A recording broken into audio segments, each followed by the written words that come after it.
उत्तराखंड लोक सेवा आयोग की तैयारी कर रहे समस्त अभ्यर्थियों का मैं आलोक कुमार दृष्टि टीम की तरफ से हार्दिक स्वागत और अभिनंदन करता हूं।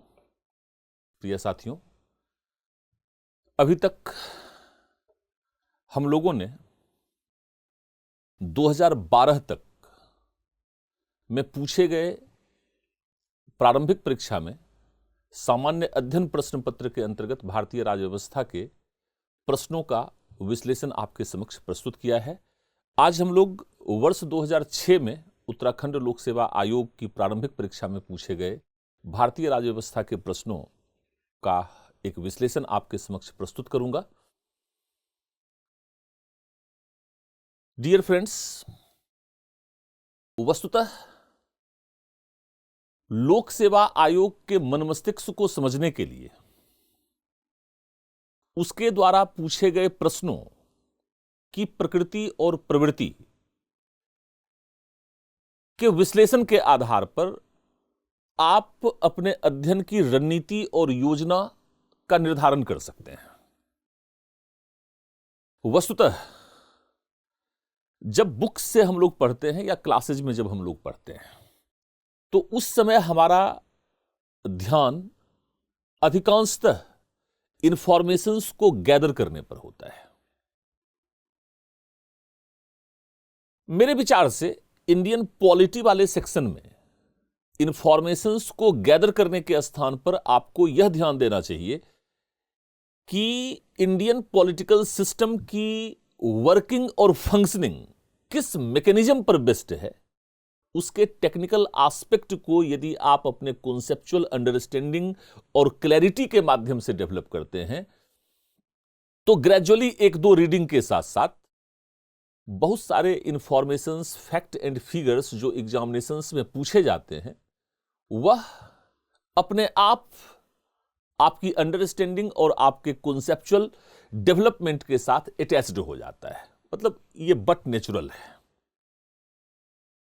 इसलिए मेरा सुझाव यह है कि इंफॉर्मेशंस को पहले चरण में जब आप लोग पढ़ते हैं तो इंफॉर्मेशंस को गैदर करने पर नहीं बल्कि इंडियन पॉलिटिकल सिस्टम के वर्किंग और फंक्शनिंग के संबंध में अपने अंडरस्टैंडिंग को डेवलप करने का प्रयास कीजिए, अपने कॉन्सेप्चुअल क्लैरिटी को डेवलप करने का प्रयास कीजिए।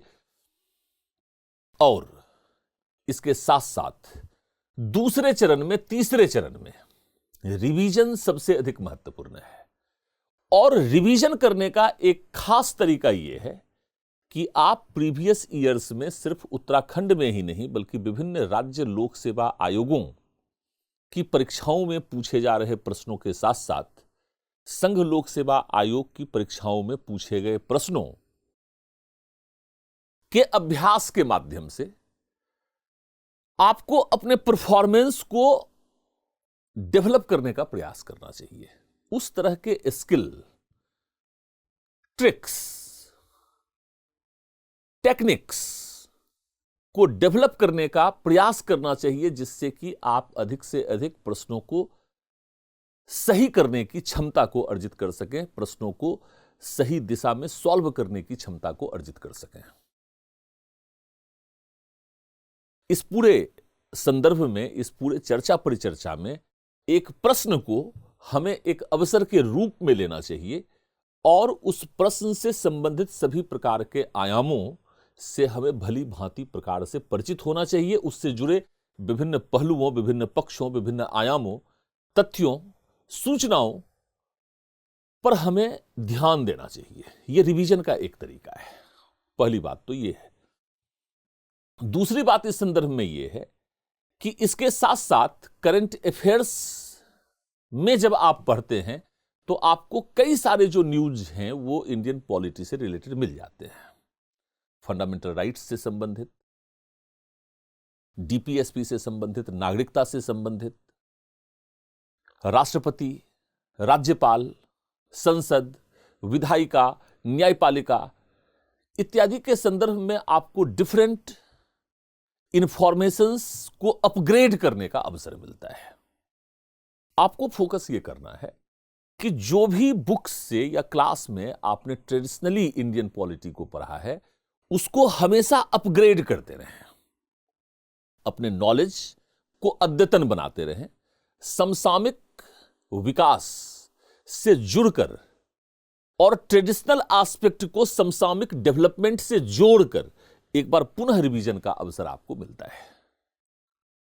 तो इस प्रकार से इंडियन पॉलिटी को एक या दो बार अच्छे से पढ़ लेने के बाद मेरे विचार से लगभग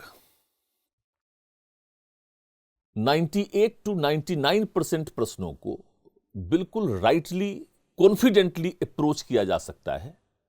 आपको प्रश्नों को सॉल्व करने में कहीं कोई विशेष परेशानी का सामना नहीं करना पड़ेगा। तो आइए, आज वर्ष 2006 में कुल 11 प्रश्न पूछे गए हैं, इस पर हम लोग बातचीत करते हैं।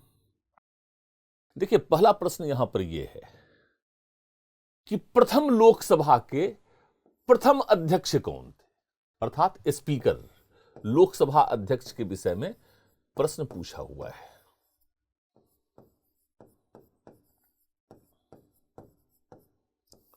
लोकसभा अध्यक्ष के विषय में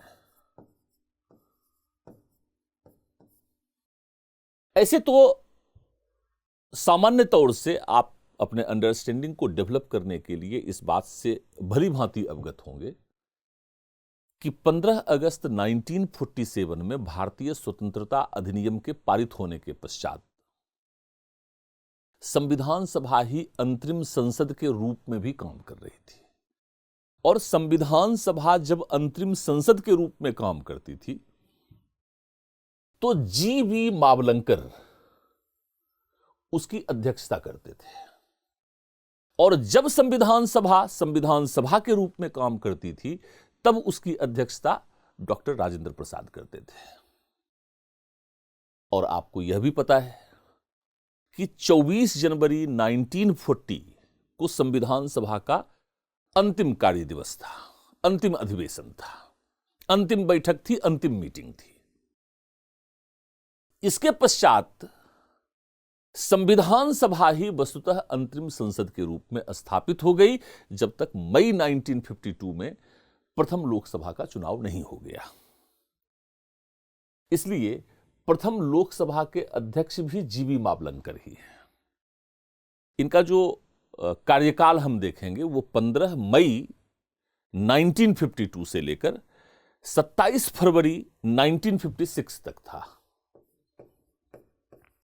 15 मई 1952 से लेकर 27 फरवरी 1957 तक, 1956 तक।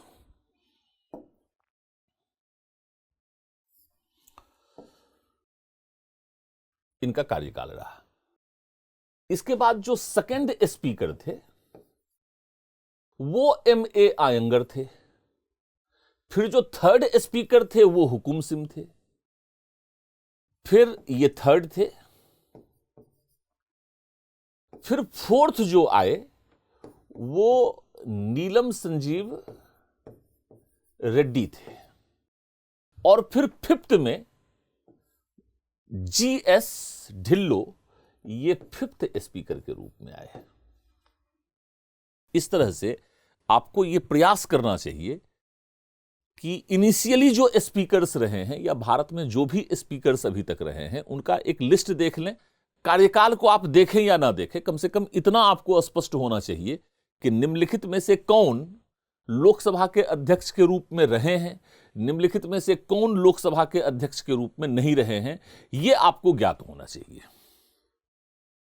क्रम शुरू में और लास्ट में आपको ध्यान रखना चाहिए। इनिशियली लास्ट वाला तो ध्यान भी रहेगा आपको। जैसे अभी कौन लोकसभा अध्यक्ष हैं, इनसे पहले लोकसभा अध्यक्ष कौन थे, यह सब आपको क्लियर होगा। इसमें कहीं कोई दिक्कत वाली बात नहीं है।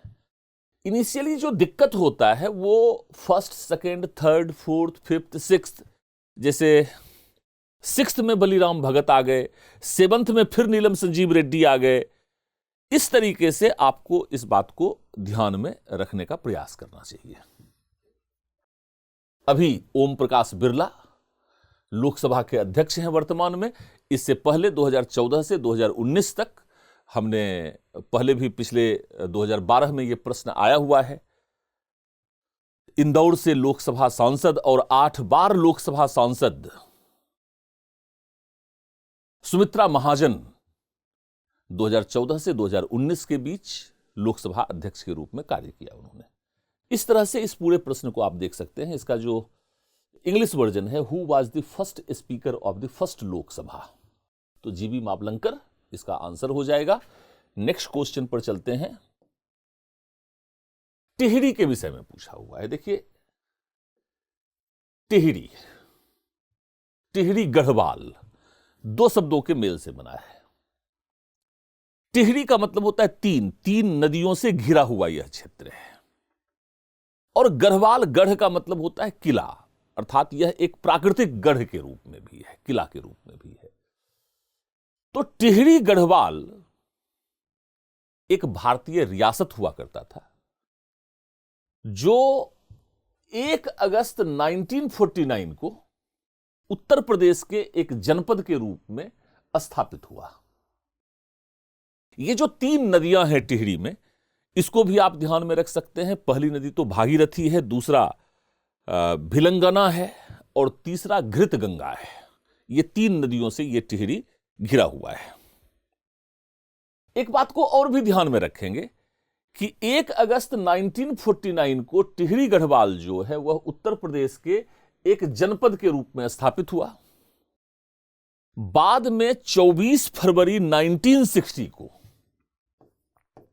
बाद में 24 फरवरी 1960 में इससे उत्तरकाशी को अलग किया गया और उत्तरकाशी नाम का एक और जिला जो है बना दिया गया। उत्तरकाशी को अलग कर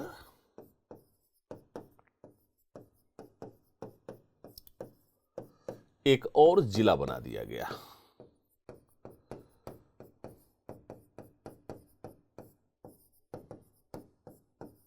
उत्तराखंड राज्य के इतिहास को जब आप पढ़ेंगे तो आप टिहरी गढ़वाल के संबंध में निश्चित रूप से पढ़ेंगे, कहीं कोई दिक्कत आपको नहीं होना चाहिए। Tehri became a district of Uttar Pradesh on 1st August 1949.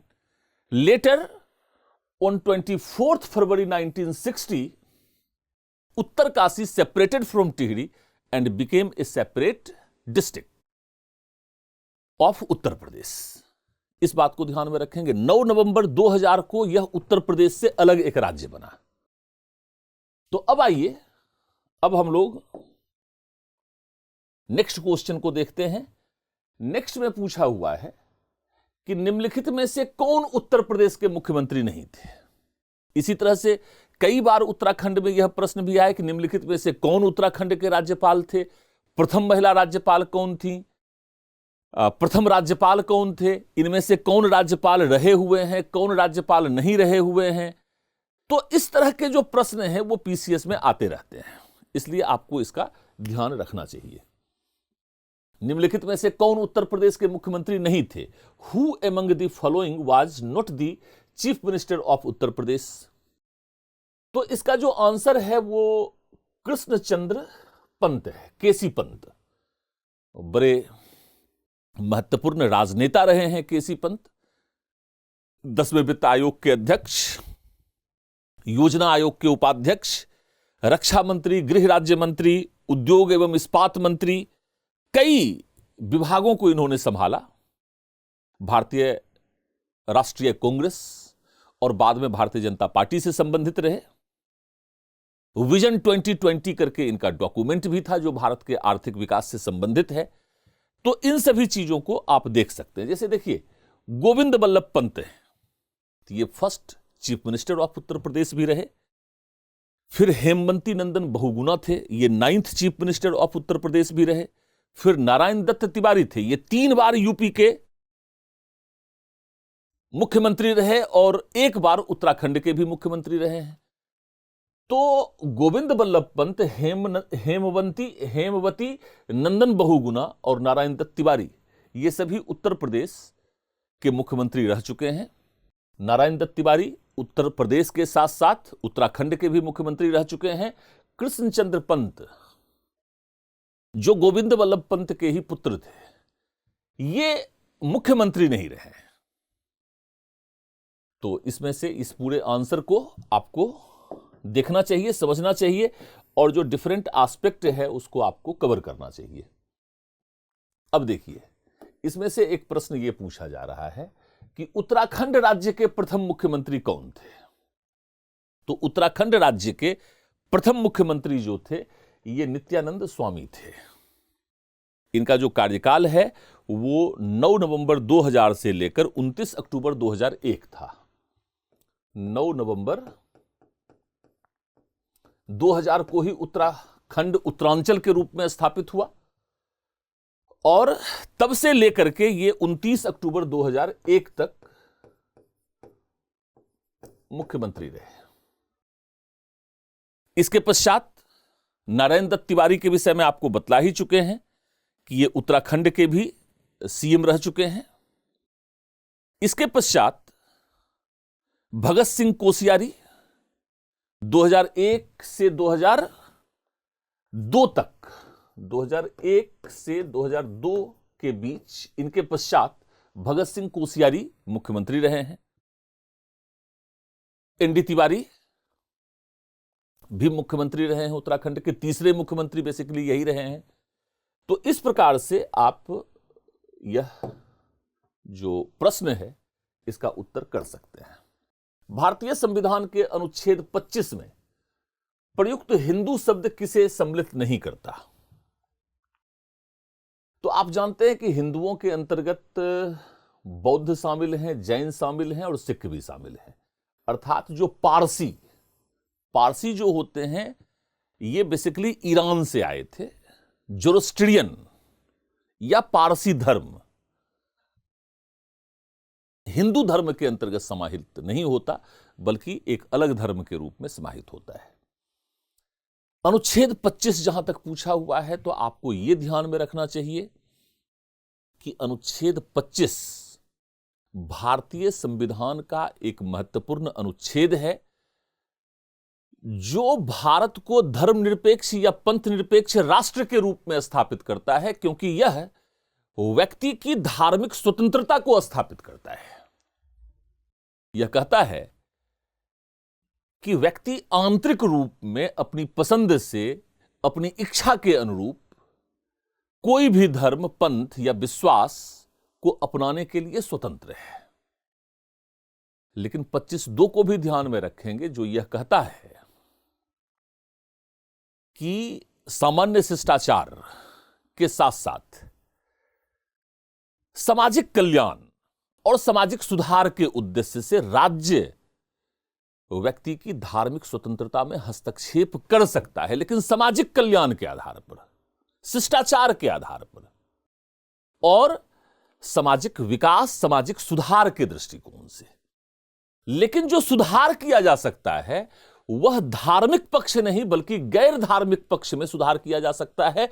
इस बात को ध्यान में रखेंगे। वस्तुतः जो धर्म है, धर्म को 2 भागों में बांटना चाहिए। एक तो धर्म का आंतरिक पक्ष है जो सैद्धांतिक पक्ष भी होता है, वह उसके विश्वास से जुड़ा हुआ है।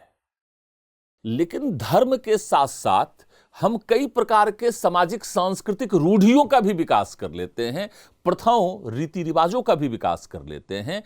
एक वैज्ञानिक समाज की स्थापना करने के लिए इसमें सुधार की संभावना हो सकती है और किसी भी समाज को आधुनिकतम समाज के रूप में स्थापित करने के लिए हमें उसमें सुधार की आवश्यकता हो सकती है। यह धार्मिक स्वतंत्रता में हस्तक्षेप नहीं माना जाता है। तो इस तरह से संविधान को थोड़ा बैलेंस्ड तरीके से यदि आप इंटरप्रेट करते हैं और विभिन्न बातों को, इससे जुड़े हुए विभिन्न पहलुओं को, विभिन्न आयामों को यदि समझने का प्रयास करते हैं तो अपने कॉन्सेप्चुअल स्टडीज के साथ साथ ही आप इसको डेवलप कर सकते हैं। इंग्लिश वर्जन इसका कहता है कि the word Hindus in article 25 of the constitution of India does not include Parsis या जोरोस्ट्रियन, इसको इंग्लिश में कहा जाता है। आंसर सी हो जाएगा। इसके पश्चात एक बड़ा सामान्य प्रश्न पूछा गया है कि निम्नलिखित में से किस संविधान संशोधन द्वारा मतदान की आयु सीमा को 21 वर्ष से घटाकर 18 वर्ष कर दिया गया। वर्तमान में भी यह प्रश्न काफी महत्वपूर्ण है। जब से सरकार ने यह कहा है कि लड़कियों के विवाह की न्यूनतम आयु को 18 वर्ष से बढ़ाकर 21 वर्ष कर दिया जाना चाहिए, तब से कुछ लोग यह तर्क देते हैं कि यदि एक व्यक्ति अपने सरकार का चयन कर सकता है स्वतंत्रता पूर्वक, तो क्या वह अपने जीवन साथी का चुनाव 18 वर्ष में नहीं कर सकता है? तो आज के डेट में यह फिर से एक बार चर्चा परिचर्चा का विषय बना हुआ है। ये 61वें संविधान संशोधन 1988-89 के आधार पर इस उम्र को घटाया गया था। यह आपको ध्यान में रखना है। इसके पश्चात थोड़ा सा इसका इंग्लिश वर्जन हम लोग कर लेते हैं। Which of the following amendments to the constitution reduced the voting age to 18 years from 21 years by 61st Amendment Act of 1988-89?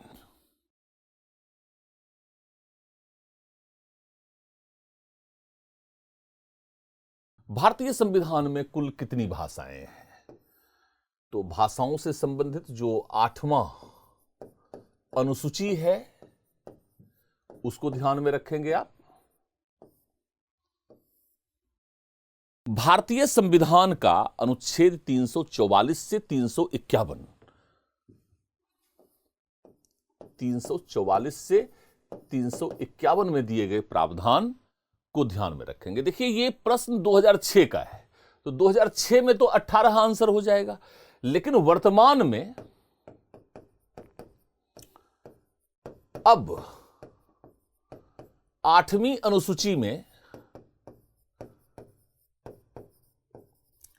विद्यमान भाषाओं की सूची, विद्यमान भाषाओं की सूची 22 हो गई है,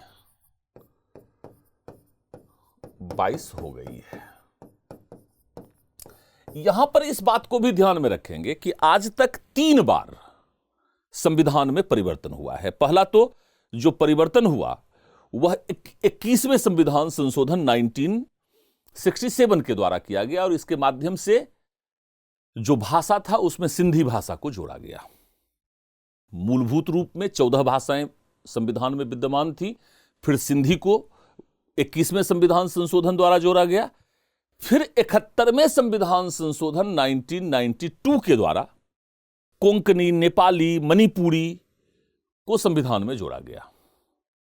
तो कुल मिलाकर भाषाओं की संख्या 18 हो गई थी। इसके बाद 91st अमेंडमेंट में जो 2003 में हुआ, बोडो, डोगरी, मैथिली और संथाली 4 भाषाओं को जोड़ दिया गया, तो 18 से भाषाएं 22 हो गई। तो इस प्रकार से आप अपना उत्तर दे सकते हैं। ऐसे भी 2006 में यह हुआ था तो 22 होना चाहिए था, अब 22 नहीं दिया हुआ है तो 18 को आप टिक लगा सकते हैं। How many recognised languages are in constitution of India या इन इंडियन कॉन्स्टिट्यूशन? तो आज के डेट में 22nd languages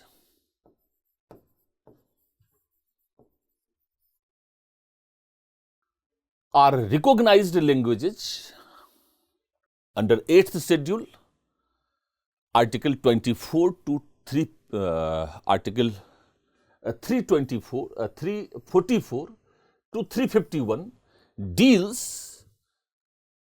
the provision related to the language. इस बातों को ध्यान में रखते हुए you should remember about 21st amendment, 71st amendment and 92nd amendment. तो 21वां, 71वां और 92nd अर्थात 92वां संविधान संशोधन भाषाओं के संदर्भ में जो परिवर्तन या संशोधन करता है उसको आपको जानना चाहिए। नेक्स्ट क्वेश्चन पर आते हैं। नेक्स्ट क्वेश्चन देखिए, बड़ा शानदार प्रश्न पूछा हुआ है यह कहता है कि भारतीय संविधान के किस अनुच्छेद के तहत राष्ट्रपति पर महाभियोग चलाया जा सकता है। तो अनुच्छेद 61 के अंतर्गत चलाया जा सकता है। Under which article of the Indian constitution can the president be impeached? Under article 61, president of India can be impeached by a specific procedure only in 61st article of the Constitution used the term impeachment regarding president. It is a specific procedure for the removal of president of India. इस बात को ध्यान में रखना है।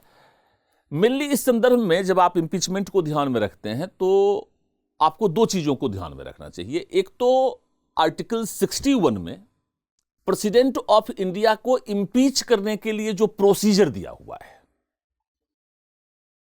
और article 124(4) में chief justice of India, जजेज of supreme court, chief justice of high court, जजेज of high court, CAG and chief election commissioner को रिमूव करने के लिए आर्टिकल 124(4) में जो प्रोसीजर बतलाया गया है, और 1968 में जो जजेज इंक्वायरी एक्ट था, न्यायाधीश जांच अधिनियम, उसमें इस प्रक्रिया को पूरे विस्तार से बतलाया गया है। तो वस्तुतः आर्टिकल 124(4) और आर्टिकल 61 के बीच जो डिफरेंस है, इस डिफरेंस को जानना चाहिए ताकि आप इंडियन पॉलिटिकल सिस्टम के उस टेक्निकल एस्पेक्ट को अच्छे तरीके से समझ सकें। यदि थोड़ा और कंप्रिहेंसिव वे में आप समझना चाहते हैं, और इंडियन पॉलिटी में जब आप इंडियन पॉलिटिकल सिस्टम को पढ़ते हैं तब आपको कंपैरेटिव स्टडी करना चाहिए, जिसके माध्यम से आप अपने कॉन्सेप्चुअल क्लैरिटी को डेवलप कर सकते हैं। तो इस संदर्भ में आपको यह भी देखना चाहिए कि यूपीएससी के chairman, state public service commission के चेयरमैन, यूपीएससी के members, state public service commission के मेंबर्स के साथ साथ अदर इलेक्शन कमिश्नर्स को रिमूव करने के लिए किस प्रोसीजर की बात की गई है। तो इनफैक्ट ये इंटीग्रेटेड स्टडी भी कहलाता है, जिसमें अपने कॉन्सेप्चुअल क्लैरिटी को डेवलप करने के लिए रिमूवल प्रोसीजर जो प्रेसिडेंट ऑफ इंडिया के लिए है, chief justice of India, chief justice of high court, other जजेज of supreme court, other जजेज of high court, chief election commissioner और सीएजी के लिए, साथ ही साथ state public service commission, UPSC के चेयरमैन और मेंबर्स के लिए, और अदर इलेक्शन कमिश्नर्स के लिए जो अलग से रिमूवल प्रोसीजर दिया गया है, उसके बीच एक तुलनात्मक अध्ययन के माध्यम से आप अपने कॉन्सेप्चुअल क्लैरिटी को डेवलप कर सकते हैं। आइए इसके पश्चात हम लोग चलते हैं नेक्स्ट क्वेश्चन पर। बड़ा सामान्य प्रश्न पूछा गया है कि संविधान में नागरिकों के मूल कर्तव्यों की व्यवस्था 42वें संविधान संशोधन के द्वारा किस वर्ष की गई थी।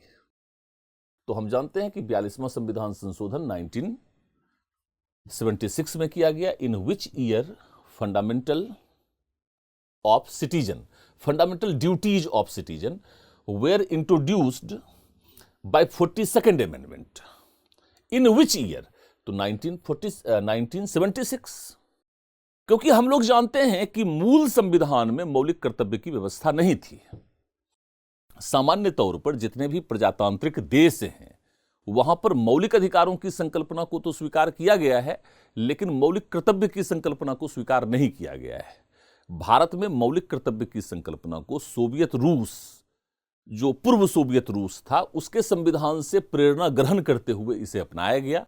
और हम लोग यह मानते हैं कि मौलिक अधिकार और मौलिक कर्तव्य के रूप में भारतीय संविधान ने अधिकार और कर्तव्यों की एक संतुलित व्यवस्था का प्रतिपादन किया है। सरदार स्वर्ण सिंह समिति की अनुशंसा पर 1976 में 42वें संविधान संशोधन के माध्यम से 10 मौलिक कर्तव्यों की सूची को भारतीय संविधान के भाग 4A और आर्टिकल 51A के रूप में अपनाया गया। बाद में 86वें संविधान संशोधन के द्वारा इसमें एक और मूल कर्तव्य को जोड़ा गया। वर्तमान में मूल कर्तव्यों की सूची 11 हो चुकी है। पूरी सूची को आप देख सकते हैं, एक बार रिवीजन आपको करना चाहिए। कई बार एग्जामिनेशंस में ऐसे प्रश्न आते हैं कि निम्नलिखित में से कौन मौलिक कर्तव्य की सूची में शामिल है, निम्नलिखित में से कौन मौलिक कर्तव्य की सूची में शामिल नहीं है। तो ऐसे प्रश्नों को सिर्फ एक बार आप अगर देखेंगे, अपनी जागरूकता, अपने अवेयरनेस में इसको लाएंगे, तो इजीली आप इसको कर सकते हैं। Now come to the next question. एक बड़ा शानदार प्रश्न पूछा गया है कि कैबिनेट का तात्पर्य क्या है। इस संदर्भ में कैबिनेट का तात्पर्य कैबिनेट स्तर के मंत्रियों से, यहां तक कहीं कोई संदेह नहीं है। वस्तुतः इस प्रश्न के संदर्भ में आपको यह जानने का मतलब, आपको यह जानना चाहिए कि मौलिक संविधान में आर्टिकल 74 में काउंसिल ऑफ मिनिस्टर्स अर्थात मंत्रिपरिषद की चर्चा की गई थी। पहली बार 44th अमेंडमेंट के माध्यम से आर्टिकल 352 में कैबिनेट वर्ड को ऐड किया गया, इंसर्ट किया गया, अर्थात जोड़ा गया। कैबिनेट जो है अर्थात काउंसिल ऑफ मिनिस्टर में कई स्तर के मंत्री होते हैं। सबसे पहले काउंसिल ऑफ मिनिस्टर का चेयरमैन प्राइम मिनिस्टर होता है या हेड प्राइम मिनिस्टर होता है। उसके नीचे कैबिनेट रैंक मिनिस्टर्स होते हैं जो भारत सरकार के महत्वपूर्ण मंत्रालयों के हेड होते हैं या अध्यक्ष होते हैं। तो कैबिनेट का अर्थ इसी कैबिनेट स्तर के मंत्री से लगाया जाता है। इसके पश्चात स्टेट मिनिस्टर इंडिपेंडेंट हो सकते हैं, इसके नीचे स्टेट मिनिस्टर हो सकते हैं, इसके नीचे डिप्टी मिनिस्टर हो सकते हैं, इसके नीचे पार्लियामेंट्री सेक्रेटरी या संसदीय सचिव हो सकते हैं। लेकिन वर्तमान में डेप्यूटी मिनिस्टर अर्थात उप मंत्री और पार्लियामेंट्री सेक्रेटरी के अपॉइंटमेंट की परंपरा नहीं है। जहां तक कैबिनेट रैंक मिनिस्टर की बात है और स्टेट मिनिस्टर की बात है, तो state minister basically cabinet rank minister का सबऑर्डिनेट होता है और स्टेट मिनिस्टर इंडिपेंडेंट कुछ छोटे मंत्रालयों के हेड के रूप में होते हैं। कैबिनेट रैंक मिनिस्टर बड़े और महत्वपूर्ण मंत्रालयों के हेड के रूप में होते हैं, जबकि स्टेट मिनिस्टर इंडिपेंडेंट छोटे मंत्रालयों के प्रधान के रूप में होते हैं।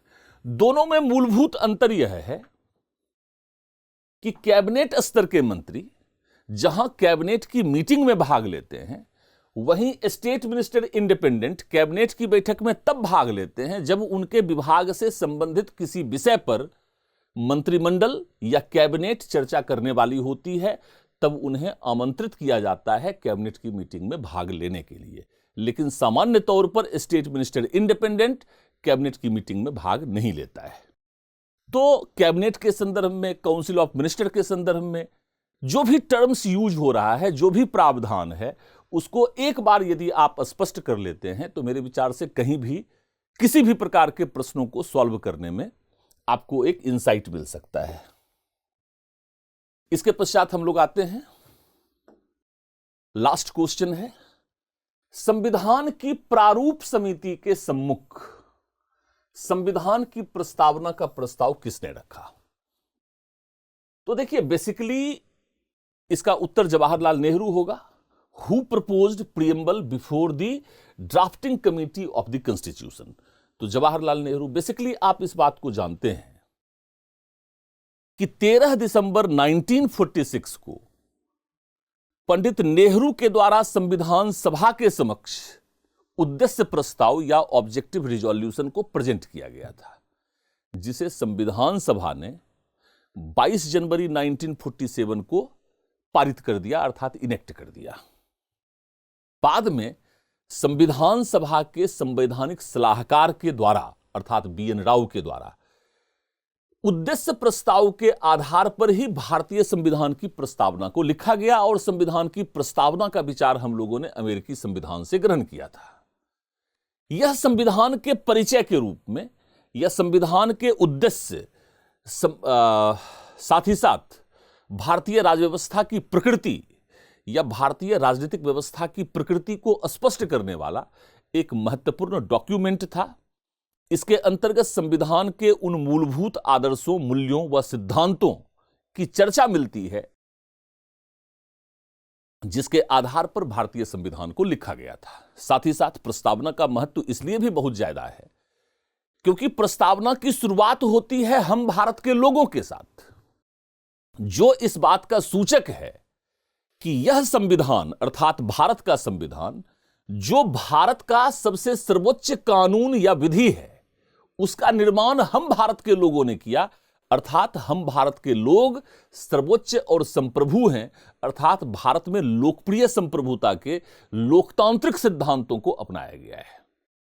साथ ही साथ प्रस्तावना का महत्व सिर्फ इसलिए नहीं है कि वह लोक संप्रभुता के सिद्धांतों को प्रतिपादित करता है, भारतीय राजव्यवस्था के स्वरूप या प्रकृति या नेचर को स्पष्ट करता है, बल्कि यह भारतीय राजनीतिक व्यवस्था, भारतीय संविधान के उन मूलभूत आदर्शों और मूल्यों को भी स्पष्ट करता है जिसे प्राप्त करने के लिए ही यह संविधान लिखा गया है।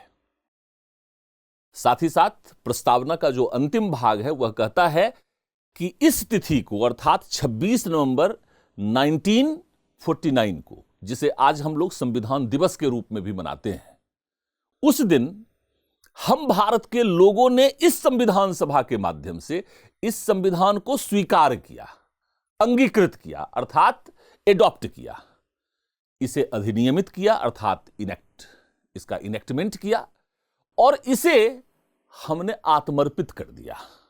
इस संविधान के प्रति हमने अपने आप को आत्मर्पित कर दिया है। अर्थात हम भारत के लोग जो लोकप्रिय संप्रभुता की स्थापना करता है, वह प्रस्तावना के अंतिम शब्द कि हम भारत के लोग इस संविधान सभा के माध्यम से इस तिथि को, अपने आप को इस संविधान के प्रति आत्मर्पित करते हैं, यह संवैधानिक संप्रभुता या लीगल कॉन्स्टिट्यूशनल सॉवरेंटी के सिद्धांत को स्थापित करता है। इसका मतलब यह है कि प्रस्तावना यह बतलाता है कि किस प्रकार लोकप्रिय संप्रभुता संवैधानिक संप्रभुता या वैधानिक संप्रभुता में परिवर्तित हो गई या ट्रांसफॉर्म्ड हो गई। इस तरह से जब आप इंडियन पॉलिटी को पढ़ते हैं तो आपको रटने की जरूरत नहीं पड़ती है।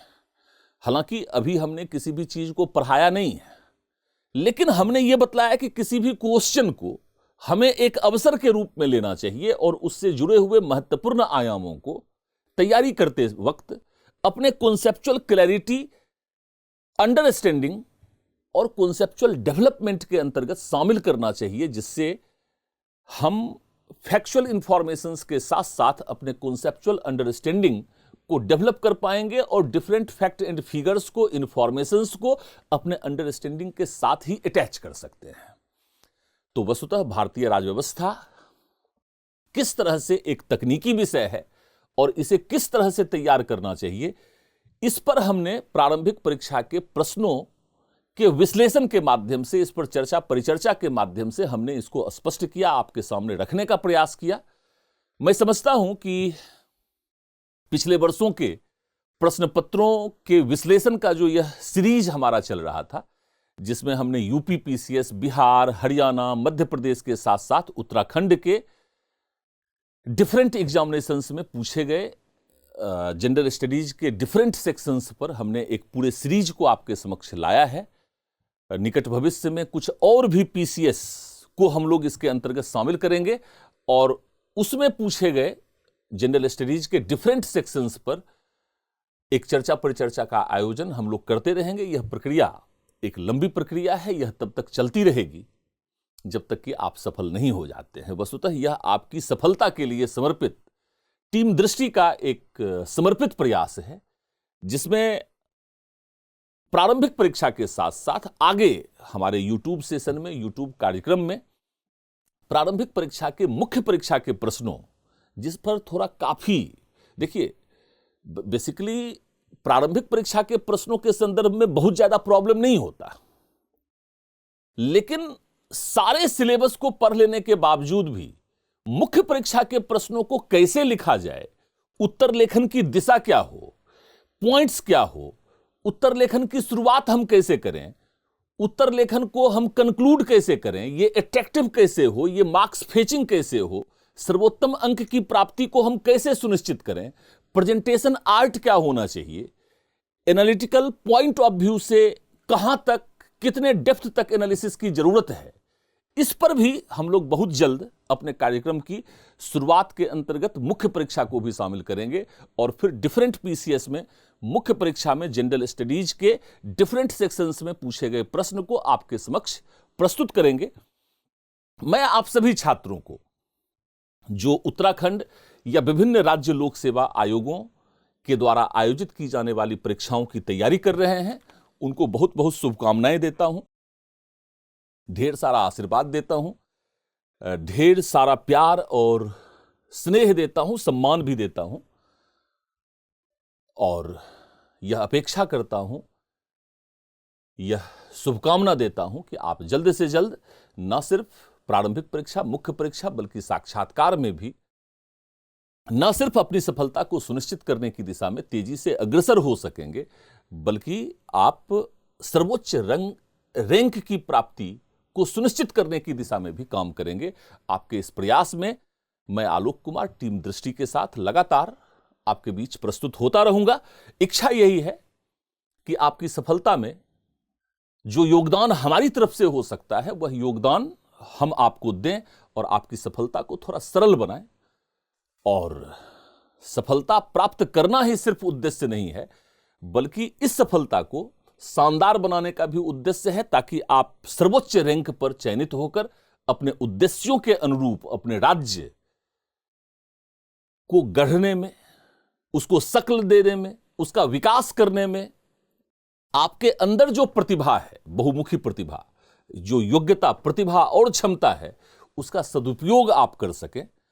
और इसके लिए आपकी प्रतिभा को विकसित करने में लगातार हम लोग आपके बीच काम करते रहेंगे, प्रयास करते रहेंगे। तो चलिए इस सत्र को आज यहीं पर हम लोग विराम देते हैं। पुनः हम लोग मुख्य परीक्षा के सत्र में मुख्य परीक्षा के प्रश्नों के विश्लेषण में आपके समक्ष उपस्थित होंगे। बहुत बहुत धन्यवाद। Thank you very much.